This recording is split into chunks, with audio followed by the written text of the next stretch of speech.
A 71-year-old woman in Tampa, Florida left the pharmacy at dusk and forgot her turn signal for one driveway. A cruiser lit her up. 5 minutes later, the officer leaned in and asked, "Where are you headed tonight?" She answered, "Home. And I had wine with dinner." She meant yesterday, but the officer heard, "I've been drinking," and suddenly it wasn't a turn signal stop anymore. It was roadside tests, lights in her eyes, and a ride she never planned. If you drive in 2026, this matters to you right now, because one innocent sentence can turn a minor stop into a serious situation that threatens your license and your independence. And the next question the officer asks sounds friendly. But it's the one that changes everything. "My name is Dave. I'm not a lawyer, and I'm not here to pick fights with police. I'm here to help you keep your freedom. I track the Supreme Court rulings that shape traffic stops, plus the real-world questions officers ask that cause good drivers to volunteer the wrong thing.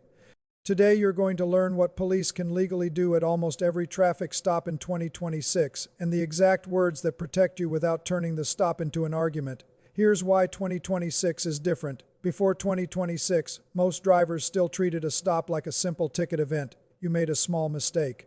You explained it, you took the warning or the citation, and you moved on. Starting now, traffic stops often work like a fast information check. Plate scanners are common. Computer returns come back quickly. Insurance and license status can be verified in seconds. That doesn't mean every officer is out to get you. It means the system is designed to gather information, and when information moves fast, the stop can grow fast. For you, that's not just annoying. If you're 60 to 85, losing your license can mean losing your independence. It can mean asking your kids for rides. It can mean skipping appointments. It can mean shrinking your life. So we're going to do this the smart way. I'll show you the trap. Then I'll give you one simple action you can take today, and after the first rule, I'll give you the one question that tells you whether you're free to go or being held for something bigger. First truth, police can stop you for a tiny traffic violation, even if they're curious about something else. If you still believe they can't stop me unless I look suspicious, 2026 can surprise you.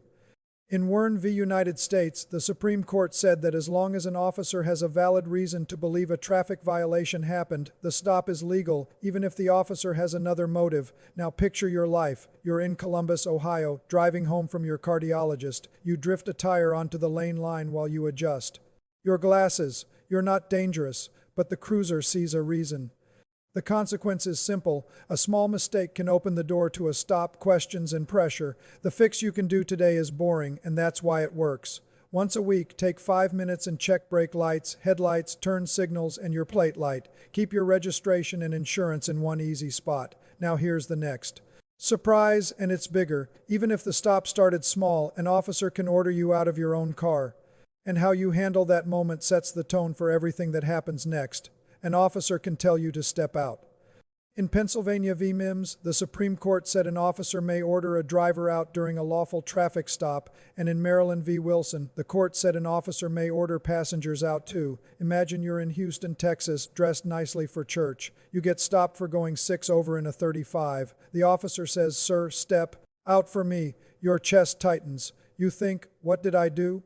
Most of the time, it's not an arrest. It's a safety routine. But the consequence of arguing right there is real. It raises tension, and tension is where misunderstandings happen.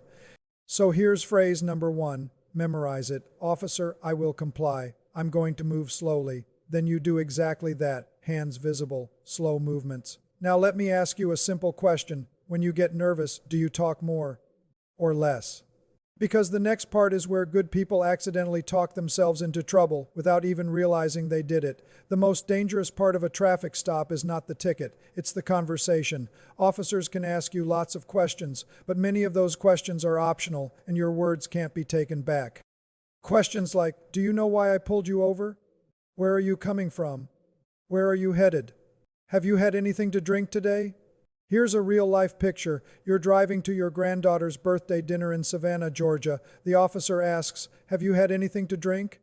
You say, "Just one." You mean 1 glass of wine last night. The officer writes down admitted drinking. Now the stop shifts. And here's the legal detail most drivers don't know.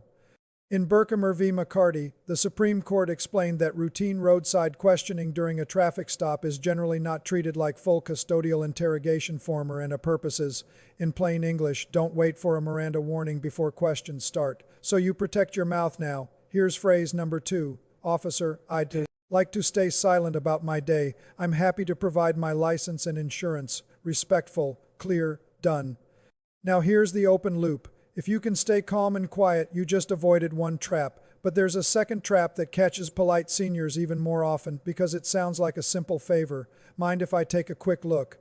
If an officer asks to search your car, you can say no. In Schneckloth v. Bustamante, the Supreme Court said consent searches are judged by the total circumstances, and the state does not have to prove you knew you had the right to refuse.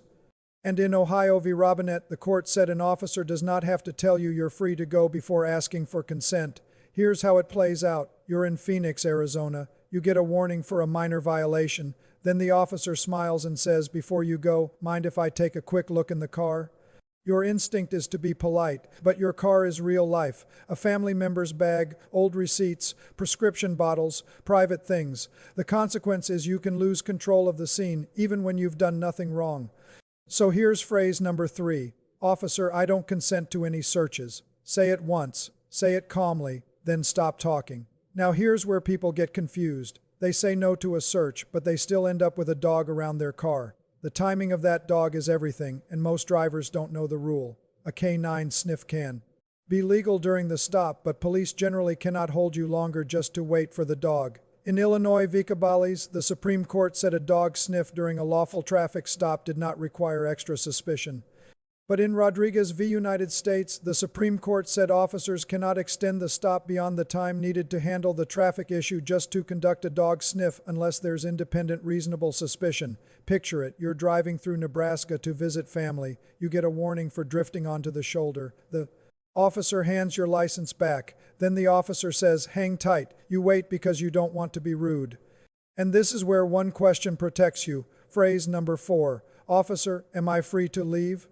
If the officer says yes, you leave. If the officer says no, you now know you're being detained and you stop donating information. And I want you to be realistic about one more canine fact. A dog alert can change everything fast. In Florida v. Harris, the Supreme Court said courts use a total, common-sense look at the dog's training and certification when deciding whether a dog alert can support probable cause.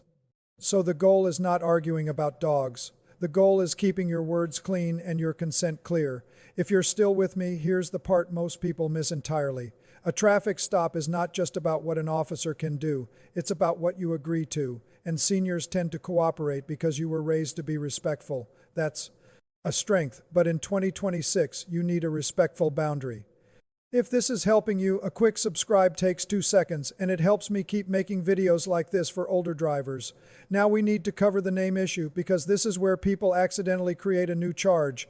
In some states, refusing to identify yourself during a lawful stop can be a problem. In Hybel v. 6th Judicial District Court of Nevada, the Supreme Court said a state can require a person to disclose their name during a brief investigative stop under certain conditions.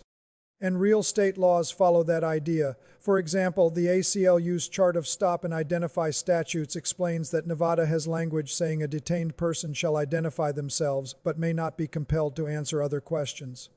That same ACLU chart shows Arizona's law saying it is unlawful, after being advised, to refuse to state your true full name when lawfully detained, and it labels it a Class 2 misdemeanor. And that chart also includes Ohio's law describing when a person must not refuse to disclose their name, address, or date of birth, and it also makes clear you don't have to answer beyond that basic information.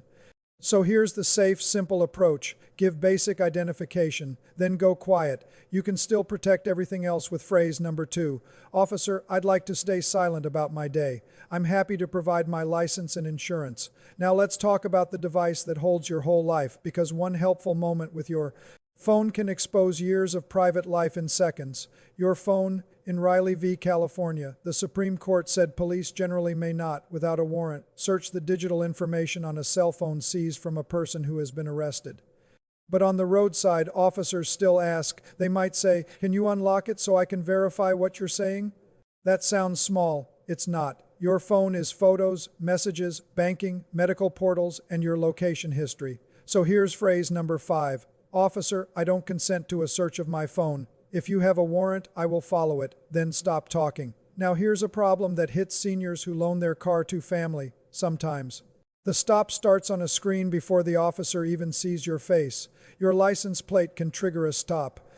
In Kansas v. Glover, the Supreme Court said it can be reasonable for an officer to stop a vehicle after learning the registered owner has a revoked license, when the officer lacks information that would negate the idea that the owner is the driver. Here's your scenario. Your grandson borrows your car in Kansas City. He gets his license suspended and never tells you. A week later, you're driving your own car to the dentist. An officer runs your plate. You get stopped. The consequence is stress, questions, and time on the shoulder, even if it ends with sorry, have a good day. The fix is a simple family rule. You only loan your car to a licensed, insured driver. And if someone uses your car often, you make it normal to ask, are you fully valid to drive right now? Now there's one more thing that makes a stop feel like it suddenly turns serious. It's when the officer starts talking about safety and weapons, and your movements matter more than your intentions. Your movements can create a safety reason for a limited search. In Michigan v. Long, the Supreme Court said officers may do a limited protective search of a vehicle's passenger area for weapons if they have specific facts to reasonably believe a suspect is dangerous and could access a weapon. So don't give the stop a scary story. If your registration is in the glove box, say it first. My registration is in the glove box. May I reach for it? Then move slowly. Here's a bold truth. A traffic stop is not the time to prove you're right. It's the time to prove you're safe. Now, people ask me about recording stops all the time. The ACLU says the First Amendment protects your right to take photos and videos of law enforcement performing their duties in public. And it also says if you're not under arrest, an officer needs a warrant to confiscate your device or view its contents without your consent.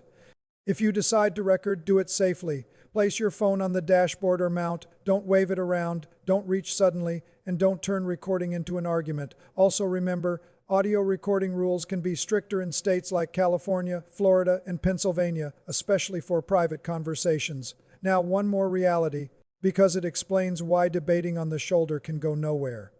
In Hine v. North Carolina, the Supreme Court said a reasonable mistake of law can still support a lawful stop, so your best move is not arguing the statute in the dark on the roadside.